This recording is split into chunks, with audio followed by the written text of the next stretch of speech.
US और Iran की जो टॉक है वो फेल हो गई है। तो आज आशीष जी से डिस्कस करेंगे इसका इम्पैक्ट इक्विटी, प्रॉपर्टी या फिर एफडी या फिर गोल्ड और सिल्वर की अगर हम बात करें तो क्या इम्पैक्ट करेगा। मंडे को मार्केट क्रैश हो सकती है काफ़ी ज़्यादा। स्टॉक मार्केट की बात करें या फिर मेटल मार्केट की बात करें, इनके बारे में डिस्कशन करेंगे कि क्या हो सकता है आने वाले समय में। एक साल के अंदर इन जो एसेट्स हैं इनका क्या होगा, क्या टारगेट्स रहेंगे, इन सब बातों के बारे में डिस्कशन करेंगे। तो आशीष जी यहाँ पे अब थोड़ी सी मैं बात करना चाहूँगा कि जैसे यूएस और ईरान की जो टॉक है वो अब कोई कंक्लूजन नहीं निकला है, इसका इम्पैक्ट क्या रहेगा। दूसरा, अगर हम गोल्ड और सिल्वर के प्राइसेस की बात करें तो उसका प्राइस क्या है और इसका मंडे मार्केट में क्या इम्पैक्ट पड़ेगा। बिल्कुल सही क्वेश्चन पूछा है विनय जी आपने, क्योंकि ये सारे एसेट क्लास जो आपने बात की है, नॉर्मल मिडिल क्लास इनमें इन्वेस्टमेंट करने की या निवेश करने की सोचता है। और जिस तरीके से इस वक्त माहौल बना हुआ है, हर एसेट क्लास अगले एक साल में कैसा परफॉर्म करेगा उसके हिसाब से आपको निवेश अपना करना है। वीडियो के अंत तक बने रहें, आपको काफी क्लैरिटी मिलेगी आज इस वीडियो के माध्यम से। तो जैसे आपने प्राइस बोला विनय जी, जैसे आपने कहा भी, देखो प्राइस का कोई मायने रखता नहीं है अभी, फिर भी मैं बता देता हूं, क्योंकि जब तक मार्केट ओपन होगी तो यहां पर आपको दबाव देखने को मिलेगा सोने चांदी के ऊपर भी। तो अभी जो प्राइस था विनय जी वो $47 के आसपास, गोल्ड का चल रहा था $75 के आसपास, सिल्वर का प्राइस था। वहीं अगर हम रुपए टर्म में बात करें तो 1,50,000 के आसपास सोना और 2,40,000 के आसपास चांदी देखने को मिल रही थी। और वहीं मैं जैसे कह रहा हूं दबाव देखने को मिलेगा। और ये सीधा इंपैक्ट जो मुझे लगता है ऑयल के साथ लिंक है, इन्फ्लेशन के साथ लिंक है। क्योंकि एनर्जी क्राइसिस की वजह से, क्योंकि अगर ये वॉर एस्केलेट होती है तो एनर्जी क्राइसिस की वजह से आपको सेंट्रल बैंक का रुख, सभी गवर्नमेंट का रुख एनर्जी की तरफ जाते हुए देखने को मिलेगा। अभी निवेश की बातें थोड़ी सी डिले हो जाएंगी और इन्फ्लेशन पे इसका सीधा सीधा असर आते हुए देखने को मिलेगा। काफी कंट्रीज में तो इमरजेंसी भी घोषित कर दी है। अब से सबसे बड़ा रीजन विनय जी ये है कि क्यों ये टॉक फेल हुई। देखो, इसके लिए मैं आपको थोड़ा पीछे ले जाना चाहूंगा। हालांकि जियोपॉलिटिकल एक्सपर्ट मैं नहीं हूं, बट हाँ, एसेट क्लास कैसा परफॉर्म करेंगे उसका अनुमान लगाना थोड़ा सा लगाया जा सकता है। अगर हम बात करें तो अभी तो हम ईरान की बात कर रहे हैं। आपको अगर पीछे जाएंगे तो इराक युद्ध भी ऐसे ही हुआ था। वो भी न्यूक्लियर पावर बनना चाह रहे थे और एक लंबा चला था विनय जी, कोई कंक्लूजन जल्दी से नहीं निकला था। तो कहीं ना कहीं ईरान, यूएस, इजराइल का जो ट्रायंगल है उसी डायरेक्शन में जाते हुए देखने को मिला है। ईरान न्यूक्लियर पावर से पीछे हटने को तैयार नहीं है और यूएस चाहता है कि वो सरेंडर करे, कि आगे न्यूक्लियर का इस्तेमाल बम के लिए ना यूज हो या नया डेवलपमेंट ना हो ईरान के अंतर्गत। देखो, यूएस का ये कहना स्वाभाविक है, क्योंकि नॉर्थ कोरिया को देख चुका है। वहां पर अब वो अपना इफेक्टिवली दबदबा नहीं रख पा रहा है और कहीं ना कहीं मिडिल ईस्ट में चाहता है।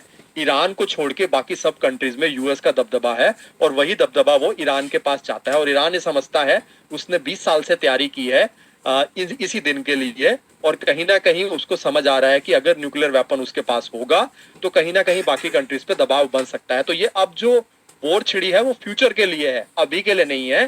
फ्यूचर कैसा होगा ईरान का या यूएस का, इसकी लड़ाई है और जल्दबाजी में ये खत्म नहीं होगी। हाँ, थोड़ा इसकी इंटेंसिटी कम हो सकती है। जैसा मैंने बोला, अगर ये आगे बढ़ती है, मेजर रूप लेती है, फर्दर बड़े मिसाइल अटैक होते हैं यूएस की तरफ से, तब तो सिल्वर और गोल्ड में बड़ा क्रैश भी देखने को मिल सकता है। और वहीं इसके विपरीत अगर कहीं ना कहीं इस तरह की वार्तालाप चलती रहती हैं और थोड़ा बहुत मिसाइल चलती रहती हैं, तो कहीं ना कहीं आगे अपना गोल्ड सिल्वर रुख लगाएगा, जो कि ईयर एंड के जो हमारे टारगेट है उसकी तरफ भी जाएगा। तो जियो पोलिटिकल टेंशन का एक्सपर्ट नहीं हूं, आगे वॉर कैसा रुख लेगा उसके हिसाब से बाकी एसेट क्लास भी ऊपर नीचे जाएंगे Vinay ji. After your career. तो आशीष जी अब यहाँ पे थोड़ा सा प्रॉपर्टी मार्केट की बात करते हैं। प्रॉपर्टी मार्केट में ऑलरेडी मंदी आ चुकी है, क्राइसिस ऑलरेडी चल रहे हैं, रिसेशन की भी बातें कर रहे हैं, काफ़ी कंट्री भी तो ऑलरेडी रिसेशन में हैं ही। तो उस केस के अंदर ईयर एंड तक प्रॉपर्टी मार्केट कैसा परफॉर्म कर सकती है। देखो, इसका डिटेल वीडियो हमने अपने चैनल पे बनाया था। मुझे लगता है कि 2026 के अंत आते आते या 27 के स्टार्ट में जिनको घर खरीदना है उनके लिए सस्ते घर मिलने के ऑप्शंस खुलेंगे। देखो, वॉर का क्या होगा एक अलग चीज है, पर एआई की जो डेवलपमेंट हो रही है, जिस तरीके से व्हाइट कॉलर जॉब जा रही है, प्रॉपर्टी का सीधा इंपैक्ट है। और डिटेल वीडियो मैंने बताया है। मुझे इस साल के अंत तक फ्लैट, अगर हम बात करें जो हाई राइज बिल्डिंग के होते हैं या फ्लोर्स बनाते हैं लोग प्लॉट के ऊपर, उसमें करेक्शन देखने को मिलता है। बायर मार्केट आ चुकी है, हमसे ज्यादा इंटेलिजेंट डेवलपर काफी अच्छे ऑफर लेके आ चुके हैं। इनफैक्ट एनसीआर में तो नामी गिरामी बिल्डर जो हैं अपने प्राइस भी डिक्रीज कर रहे हैं। जो प्राइस उन्होंने बढ़ाए थे अब वो कम पे बेचने को तैयार है। पूरी अनाउंसमेंट उन्होंने कर दिया कि हमने प्राइस गिरा दिए हैं, कम कर दिए हैं। तो बिल्कुल बायर मार्केट बन चुकी है, अच्छे से नेगोशिएशन करें। पिछले 4 साल सेलर ने अच्छा पैसा कमाया है, ट्रेडर्स ने अच्छा पैसा कमाया है प्रॉपर्टी में। बायर्स को मुंह मांगे दामों पे बेचा है, अब बायर का टाइम आया है। यहाँ पर अच्छे से नेगोशिएट करें, टर्म्स एंड कंडीशन को अच्छे से देखें। मुझे लगता है कि प्रॉपर्टी खरीदने की अभी 2 से 3 महीने की जल्दबाजी नहीं करनी चाहिए। देखते रहें, कोई अच्छी डील मिलती है, डिस्ट्रेस डील मिलती है, मार्केट रेट से आपको 10 से 15% कम की देखने को मिलती है, तो बिल्कुल आपको अच्छे से नेगोशिएट करके लेना चाहिए। बाकी इस साल के अंत में, अगले साल के स्टार्ट में आपको अच्छे ऑप्शंस मिलेंगे विनय जी। तो आशीष जी, अब जैसे आपने शुरू में भी कहा कि इन्फ्लेशन काफ़ी इंक्रीज होगा और मार्केट में अनसर्टिनिटी बढ़ने की वजह से जो आरबीआई है वो इंटरेस्ट रेट भी बढ़ा सकता है। तो अगर फॉर एग्जांपल मुझे फिक्स डिपॉजिट के अंदर इन्वेस्टमेंट करनी है, क्योंकि काफ़ी इंडियंस जो हैं वो कंफर्टेबल फील करते हैं फिक्स डिपॉजिट में, तो क्वेश्चन यहाँ पे ये है कि फिक्स डिपॉजिट अभी करवा लेना चाहिए या फिर इंटरेस्ट रेट बढ़ने का इंतज़ार करना चाहिए? डिपेंड करता है विनय जी, आप कहाँ करा रहे हैं। अगर आप गवर्नमेंट बैंक की सोच रहे हैं तो जल्दबाजी ना करें, आपको डिफरेंट विकल्प जरूर देखने चाहिए। गवर्नमेंट की कुछ स्कीम्स हैं जहां पर आपको बैंक एफडी से ज्यादा अच्छा रिटर्न देखने को मिलता है। सीनियर सिटीजन सेविंग स्कीम की बात करें, सुकन्या समृद्धि की बात करें, इनफैक्ट एनएससी में भी कुछ सरकारी बैंकों के कंपैरिजन में अच्छा इंटरेस्ट देखने को मिल रहा है। आपने सही कहा है, इंटरेस्ट रेट अभी कोई जल्दबाजी में नीचे नहीं जा रहे हैं। जब तक इकोनॉमी के क्राइसिस की बातें शुरू नहीं होंगी, वो होंगी मेरे को लगता है अगस्त सितंबर के आसपास, जब बोलेंगे कि इकोनॉमी काफी नीचे आ चुकी है, क्या हमें इंटरेस्ट रेट नीचे लाने चाहिए। पर इन्फ्लेशन का प्रेशर बना रहेगा, तो इंटरेस्ट रेट अभी नीचे शॉर्ट टर्म में नहीं जा रहे हैं। तो मैं बोलूंगा बहुत जल्दी ऊपर भी नहीं जाएंगे इस साल के अंत तक। हाँ, अगले साल दोबारा से देखना होगा। तो अगर आपको एक डिसीजन लेना है, कंफ्यूज नहीं होना है, क्योंकि आरबीआई क्या करेगा, क्योंकि स्टैगफ्लेशन की बातें ज्यादा होंगी रिसेशन से।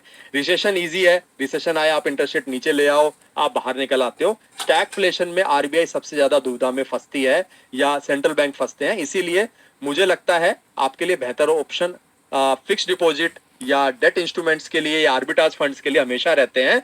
उसमें आपको वेट नहीं करनी चाहिए। क्यों आप अपना पैसा सेविंग में रखेंगे? जो पैसा आपको एफडी में लगाना है उसको सारा का सारा पैसा एक एफडी में ना लगाएं, 2-3 लाख की मल्टीपल एफडी बनाएं। क्योंकि जब भी आपको इंटरेस्ट रेट के फायदे मिले तो आप अकॉर्डिंगली आप शॉर्ट टर्म की एफडीज बनाएंगे 1 से 2 साल की, तो वो बना के आप बैठ जाएं। लॉन्ग टर्म एफडी अभी नहीं करेंगे, ये मैं आपको क्लियरली बता देता हूं, क्योंकि इंटरेस्ट रेट काफी नीचे है। वहां से जब ऊपर जाएंगे तो आपको बाद में फायदा होगा। अभी के लिए शॉर्ट टर्म की एफडी, 1 से 2 साल की एफडी और मल्टीपल एफडी बनाए विनय जी। तो आशीष जी, अब यहाँ पे जैसे इक्विटी की बात करो, एआई के चलते ऑलरेडी काफ़ी कंपनीज की कमर टूट चुकी है, और अब दूसरा यूएस और ईरान का वॉर हो रहा है, बट डायरेक्ट इम्पैक्ट इंडिया के ऊपर आ रहा है। एनर्जी क्राइसिस की बात करें, गैस की बात करें, ये सब इम्पैक्ट आ रहा है, उसकी वजह से इन्फ्लेशन बढ़ रहा है।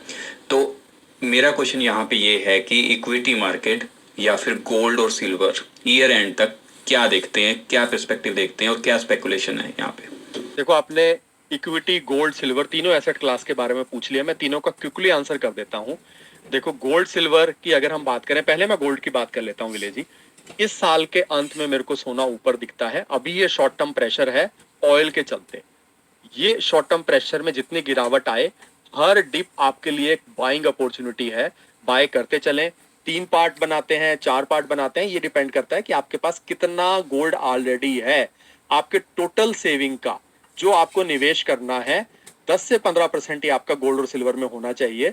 उसमें से आपके पास कितना है उसके हिसाब से हर 5% के करेक्शन पे अभी भी आपको लेना चाहिए। और सिप स्ट्रेटेजी तो गोल्ड में आपको बिल्कुल करनी चाहिए। धीरे धीरे लें, क्योंकि 100% श्योर होना कि वॉर कब रुकेगी, कब संधि हो जाएगी या लंबी चलेगी, ये कोई प्रिडिक्ट नहीं कर सकता। इसीलिए हर डिप पे सोने को बाय करें। इस साल के अंतर्गत अगर ये वॉर लंबी भी चलती है विनय जी, तो फिर बातें होंगी इकोनॉमिक क्राइसिस की, रिसेशन की, स्टैगफ्लेशन की।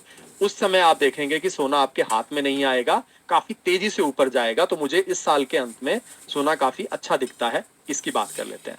सिल्वर में मुझे अभी भी डाउट है विनय जी, रिस्क वर्सेस रिवॉर्ड मुझे अच्छा नहीं दिखता, हालांकि वो भी ऊपर जा सकता है, पर मैं प्रेफर करता हूं सोने को।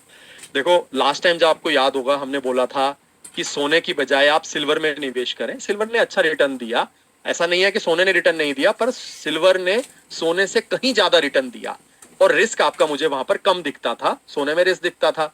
तो वो एसेट क्लास कैसा रिएक्ट करेंगे 100% श्योर होना जरूरी नहीं हो पाता है या कंफर्म नहीं कर सकते हैं, पर अभी के सिचुएशन को देखते हुए, रिस्क रिवॉर्ड को देखते हुए सोना मेरी पहली पसंद है। सिल्वर मुझे अभी भी थोड़ा सा रिस्की दिखता है।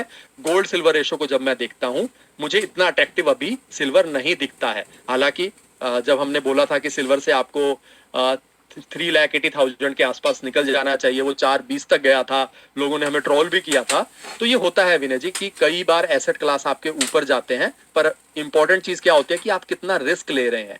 तो सिल्वर मुझे अभी भी रिस्की दिखता है। हाँ, जिस दिन ये गोल्ड सिल्वर रेशो 70 को क्रॉस करेगा, 80 के आसपास आएगा, तो आपको सिल्वर में अपना धीरे धीरे पोर्टफोलियो गोल्ड के साथ साथ सिल्वर में भी इंक्रीज करते चले जाना है। पर अभी के हिसाब से रिस्क को देखते हुए मैं गोल्ड को ज्यादा प्रेफर करूंगा इस साल के अंत में। तो गोल्ड और सिल्वर आपको समझ आ गया।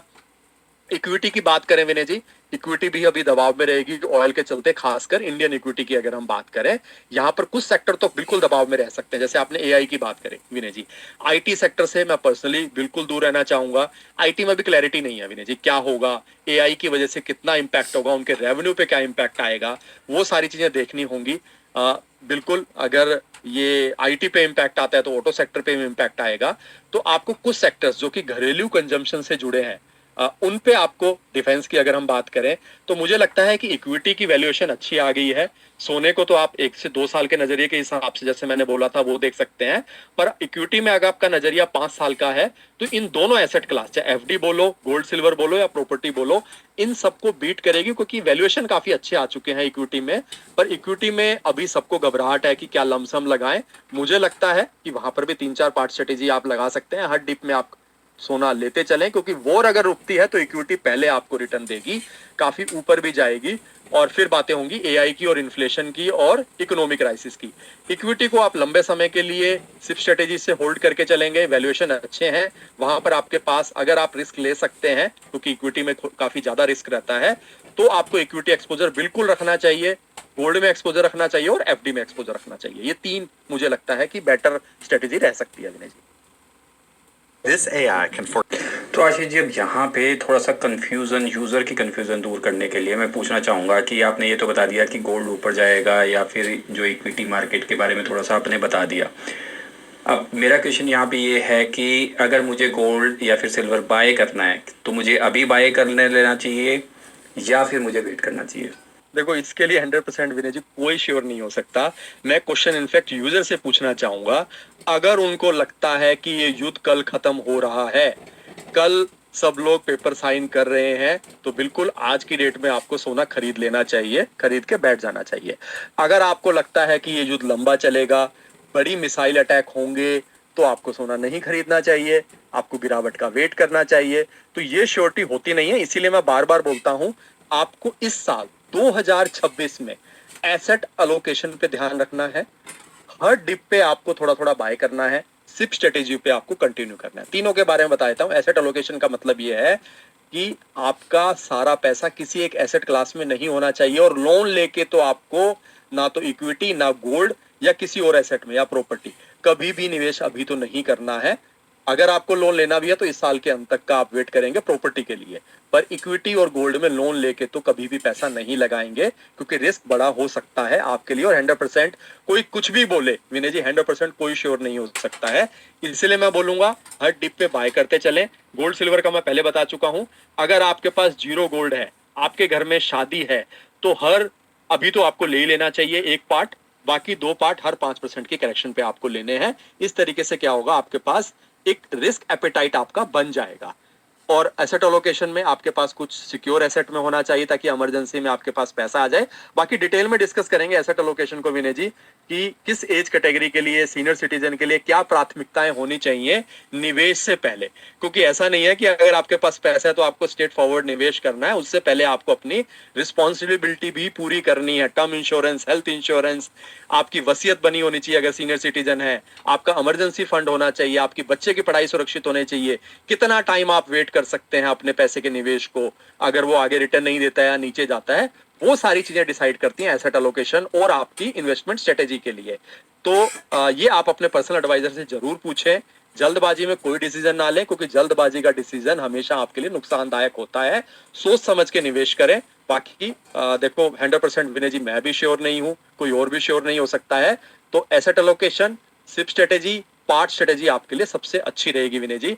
बाकी वीडियो लंबा हो चुका है विनय जी, बाकी डिटेल में हर एसेट को हम डिटेल में कंसीडर करेंगे। आज का वीडियो हम यहीं खत्म कर लेते हैं और यूजर्स को कहना चाहूंगा, अगर आपका कोई कमेंट है तो कमेंट सेक्शन में जरूर लिखें। कमेंट को ध्यानपूर्वक पढ़ा जाता है और उनको अगले वीडियो के माध्यम से आपको सुविधा दी जाती है। बाकी आपका दिन शुभ रहे। थैंक यू, धन्यवाद। International social media Patel Prahlad भाई।